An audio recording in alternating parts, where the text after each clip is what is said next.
Hello, my name is Kamil Lalji. I am here in the heart of Canada, Calgary, Alberta. I am a real estate agent, developer, landlord, and I'm here today to talk to you about the 5 most common mistakes that buyers regret making.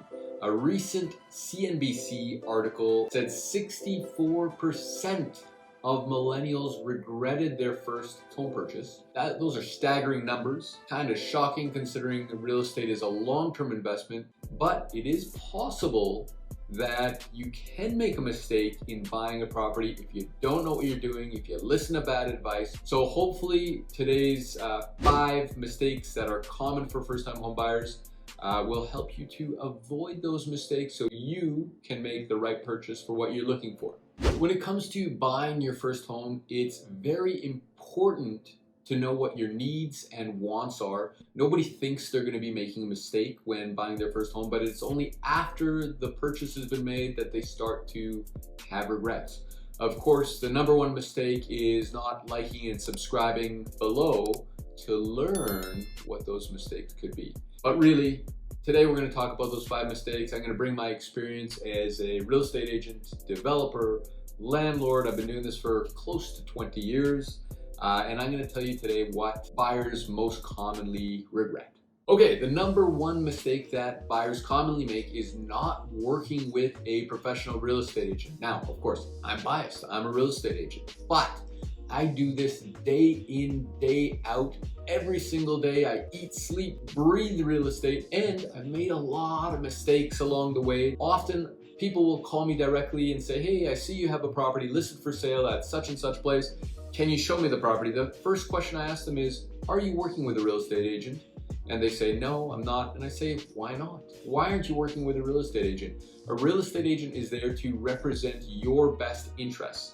Me representing the seller, and if you're calling me direct, I automatically am representing the seller's interests first and foremost before I could represent a buyer who is calling me direct.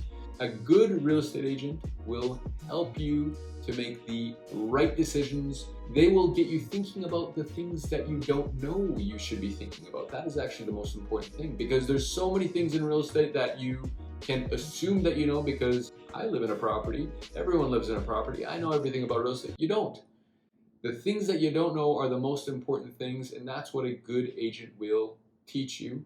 Okay, the second mistake that buyers commonly make is not knowing what they can actually afford to buy. So first step in that sub-step is getting to a bank, a mortgage broker, finding out what mortgage you can actually qualify for to determine what properties you should actually be looking for. Now, it's important within that budget of cost that you look at taxes, insurance, maintenance, the management of a property. If it's a rental property, you should establish something, what's known as a sinking fund, which is almost a separate savings account for long-term expenses to the property, like replacing a roof or windows. You got to look at the money that is left over after you pay for your housing. Is that enough to support a lifestyle that you're looking for?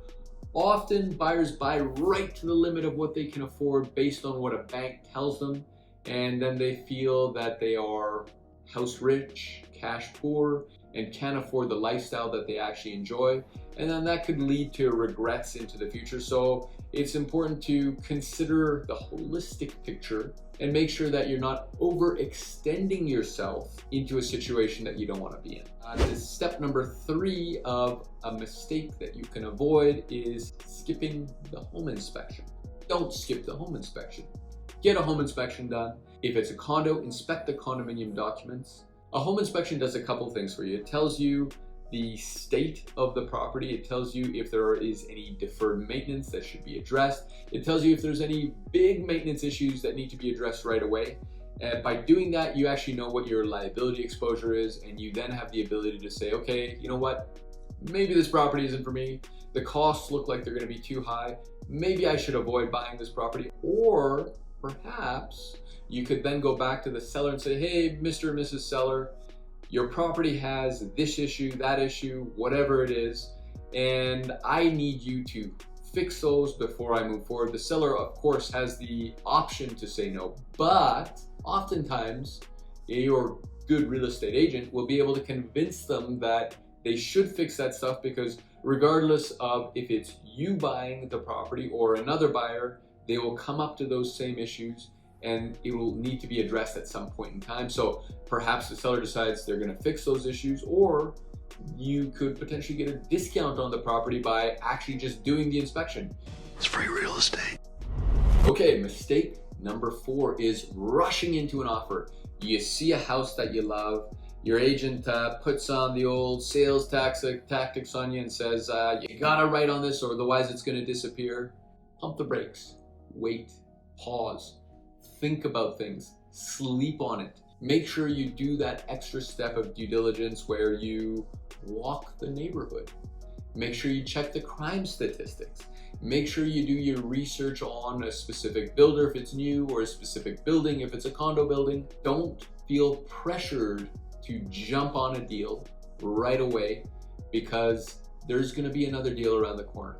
If the market is super hot, perhaps you do want to write that offer right away, but know that you can back out of a deal if you put conditions into an offer.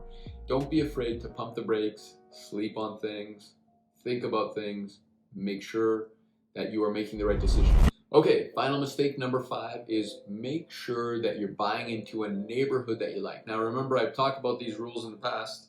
The 3 well-known rules of real estate are location, location, location. Very, very, very important. Remember, the only permanent thing about the property you're buying is where it is actually located. You know, eventually all houses, buildings, assets depreciate down to nothing. Land is a permanent asset that does not actually depreciate but goes up in value. So make sure that you like the neighborhood that the property is in. I've already said in the previous part of this video, walk the neighborhood, you know, check the back alley, check the crime statistics, look for future developments that are happening in the neighborhood, look for future infrastructural properties or projects that are happening, you know, universities, transit, schools.